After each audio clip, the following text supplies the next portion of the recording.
Hello, everyone. My name is Morgan, and today I'm going to be reading A Song for Gwendolyn Brooks by Alice Faye Duncan and illustrated by Isaiah Gordon.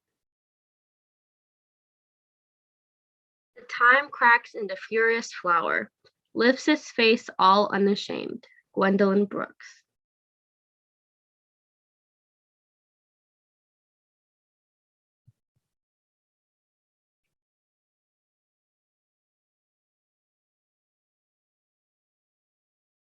Sing a song for Gwendolyn Brooks. Sing it loud, a Chicago blues. Skip to the beat of elevated trains. They grumble, rumble, and roll real fast. The year is 1925. Gwendolyn Brooks is 8 years old. Gray bursts of smoke hide the yellow ceiling. Can flowers grow without sunlight? Gwendolyn leans on the front yard gate. Gwendolyn is unsure.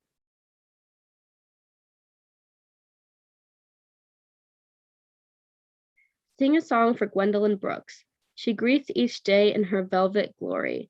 Her head is filled with snappy rhymes. She writes her poems in dime store journals.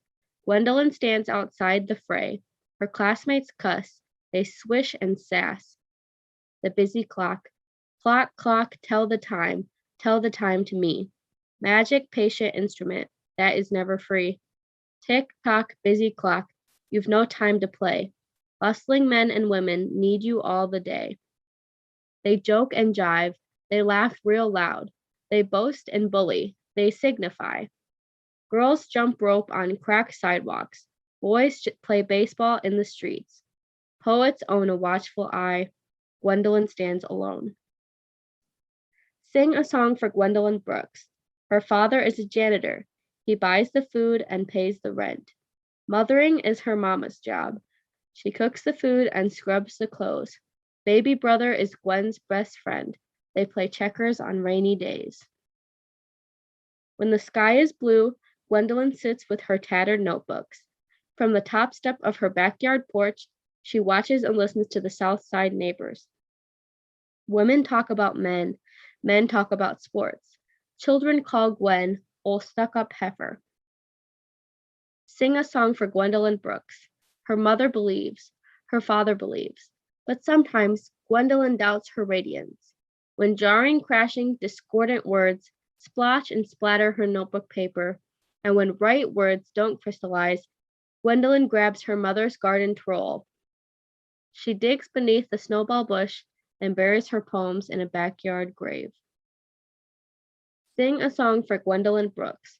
She is a student at Forestville School. Miss Schoolteacher sends a letter home. It reads, Gwendolyn is a cheat. She plagiarized. Gwendolyn is a cheat? This is not so. Mama grabs her hat, black purse, and gloves. She marches Gwendolyn to the school. Mrs. Brooks defends her precocious child. She says, Miss Schoolteacher, I must protest. Gwendolyn does not need to cheat. She writes and speaks with the finest ease. Test her now, and you will see. Gwendolyn considers this the insulting charge. She writes a poem in proud, prim letters. Forgive and forget. If others neglect you, forget, do not sigh. For after all, they'll select you in times by and by. If their taunts cut and hurt you, they are sure to regret. And if in time they desert you, forgive and forget. Miss Schoolteacher must drop her chars. Gwen steps high on her walk home. Gwen smiles brightly. Gwen believes. And as the sun breaks through gray clouds of smoke, sunlight shines on Gwendolyn's face. Sing a song for Gwendolyn Brooks. Chicago teems with black sharecroppers from Dixie towns. While jobs are scarce in the Great Depression, migrants slog and scrounge for decent work. Gwen is sweet 16 and 33.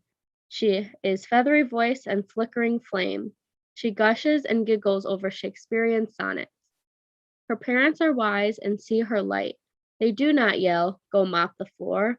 And when high school chums must look for work, Gwendolyn is free to sit and think. Ambition. It hurts a lot to see the top and know you're at the base, to know some power holds you back and yet see glory's face. But all true climbers know that they must rise by base degree, and so they keep on climbing till they find that they are free. She learns to labor for the love of words. Draft 1 is shoddy, draft 2 is a thud. Gwen toils to write one poem each day. She deletes, rewrites, and starts again. The simplest verse is a taxing struggle. Draft 3 is better. Draft 4 is best. Her couplets walk with wonderment. Gwen's confidence in a bud in spring. Revised revisions make poetry ring. The Chicago Defender welcomes Gwen. Adults read her rhymes in the poetry section. Mr. Brooks proclaims to Mrs. Brooks, "This girl we got is a gifted child." And one special day, Mrs. Brooks declares, she will be a poet like Paul Dunbar. Sing a song for Gwendolyn Brooks. Chicago, jazz, bebop, hey. In the South Side Center where children play and borrow books, Gwen makes friends with Henry Blakely and 10 black poets. They analyze sonnets with a scrupulous ear. Under Inez Stark, their demanding teacher, they ponder Eliot, Stein, and Pound. Gwen savors her study of the modernist poets. After scribble, scratch, and sundry rewrites, alliterations leap from Gwendolyn's page. Her words are psalms from a South Side street. They are polished and poised like English silver. Gwen enters her poems in magazine contests. Again and again, she wins first place. The Children of the Poor, sonnet number 2. What shall I give my children, who are poor, who are adjudged the least wise of the land, who are my sweetest sleepers, who demand no velvet and no velvety velour, but who have begged me for a brisk contour, crying that they are quasi contraband, because unfinished, graven by a hand, less than angelic, admirable, or sure. My hand is stuffed with mode, design, device, but I lack access to my proper stone. The plenitude of plan shall not suffice, nor grief nor love shall be enough alone, to ratify my little halves who bear across an autumn freezing everywhere. Sing a song for Gwendolyn Brooks. Time rocks and rolls at a steady pitch. Gwen graduates college. Gwen marries Henry. Gwen mothers and poets in 1950. Henry works full-time in a shirt and tie. He earns the bread for his wife and son. And on East 63rd at Champlain, the family rents 2 rooms in a kitchenette building. Gwen's Southside view is an urban suite. Pointed church steeples pierce the clouds. Pool room chaps skip school and smoke. 4 and 5 families live in one house. Men walk and run. Women sing and shout. 63rd Street is a brown-faced muse. Gwen types her poems in a crowded corner. Click, clack, she types and deletes to type again. Click, clack, click, clack. Readers crowd bookstores. They buy Gwen's book and she signs her name in a fancy script. Sing a song for Gwendolyn Brooks. She whittles her sonnets with perfect grace, like Edna St. Vincent, Millay, and Robert Frost. With slinky sly and sea-line spunk, Gwen swings the blues with her black pen, like guitar players at Teresa's Lounge. Gwen paints poems with paintbrush words, and Gwen takes home a Pulitzer Prize. A Pulitzer Prize? A Pulitzer Prize! Henry celebrates Gwen, Junior too. They shower her with noisy kisses. Gwendolyn's parents cry tears of joy. They praise her shine. They saw it first. Mr. Brooks and Mrs. Brooks planted love and watered it. Gwendolyn believed she found her light. And a furious flower grew.